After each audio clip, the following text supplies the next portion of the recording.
Assalamualaikum warahmatullahi wabarakatuh. Perkenalkan, nama saya Ine Febrianti, NPM A1L019015, Program Studi Bimbingan dan Konseling Fakultas Keguruan dan Ilmu Pendidikan Universitas Bengkulu semester 3A. Nah, baiklah, di mana AUM PTSDL ini yaitu adalah salah satu alat di mana untuk mengungkapkan atau mengetahui mutu belajar siswa, apapun masalah-masalah yang terkait dengan pelajaran dalam belajar siswa di sekolah. Nah, di mana di sini kita juga bisa mengungkapkan bagaimana sih siswa itu belajar, apakah mereka belajar dengan baik atau tidak. Nah, baiklah, adapun tujuan dari AUM PTSDL ini, yang dimana yang pertama yaitu dapat menggambarkan pandangan tentang masalah belajar. Nah, yang kedua yaitu kita dapat mengetahui permasalahan siswa dalam belajarnya. Nah, adapun fungsi dari AUM PTSDL ini, yang pertama yaitu membantu konselor dalam menentukan layanan bimbingan konseling, khususnya yang terkaitan dengan masalah belajar. Nah, yang kedua, mengidentifikasi masalah yang berhubungan dengan belajar siswa. Yang ketiga yaitu membantu peserta didik yang bermasalah dan menyelesaikan permasalahannya dalam belajarnya nanti.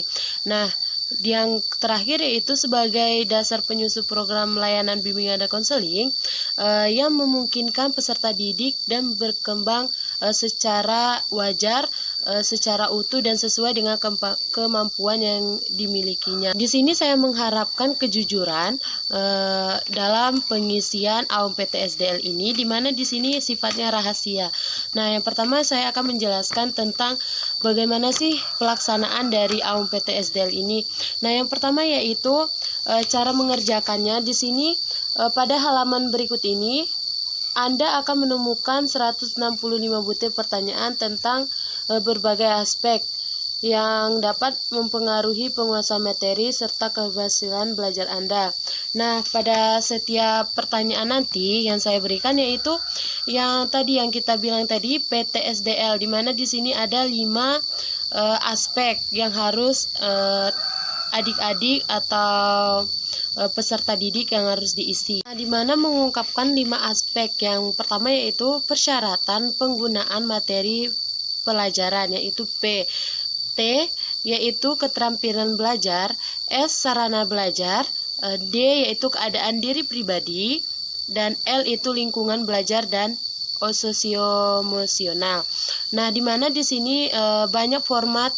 Ada 4 format dalam AUM PTSDL ini. Yang pertama yaitu untuk mahasiswa, yang kedua yaitu untuk SLTA, yang ketiga yaitu SLTP, dan yang keempat yaitu untuk SD. Nah, di sini saya akan membagikan nanti kepada peserta didik yaitu terdapat yang format 2 ya, di mana di sini untuk AUM PTSDL SLTA.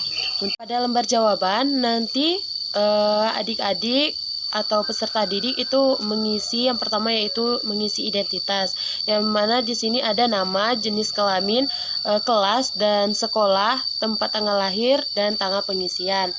Nah, di mana di sini AUM PTSDL SLTA ini sejumlah 165, yang dimana P terdiri dari 20 butir pertanyaan, yang T yaitu 60, S 30 butir, dan D itu 30, dan L itu ada 25. Nah, di mana di situ pernyataannya atau pilihannya itu J yaitu jarang, di mana ini terjadi pada diri Anda yaitu 0% sampai 15%. Nah, yang K itu kadang-kadang, di mana di sini terjadi pada diri Anda yaitu 16 sampai 35%. Nah, SR itu sering. Nah, di mana di sini terjadi dari 36% sampai dengan 65%. Nah, yang U yaitu pada umumnya. Nah, di mana di sini terjadi di diri Anda yaitu 66% sampai 83%. Nah, SI itu selalu. Nah, di mana di sini peserta didik yang merasakan itu selalu terjadi pada diri Anda saat belajar. Nah, di mana di sini dari 86% sampai dengan 100%. Nah, di mana di situ tadi yang dibilang 165 butir soal itu adik-adik harus mengisinya dengan jujur. Tidak perlu khawatir, ini sifatnya rahasia. Yang tahu itu cuman saya sama kalian. Nah, mungkin itu saja yang dapat saya sampaikan. Penjelasan dari Limanmed dari AUM PTSDL ini. Saya akhiri, wabillahi taufiq wal hidayah. Wassalamualaikum warahmatullahi wabarakatuh.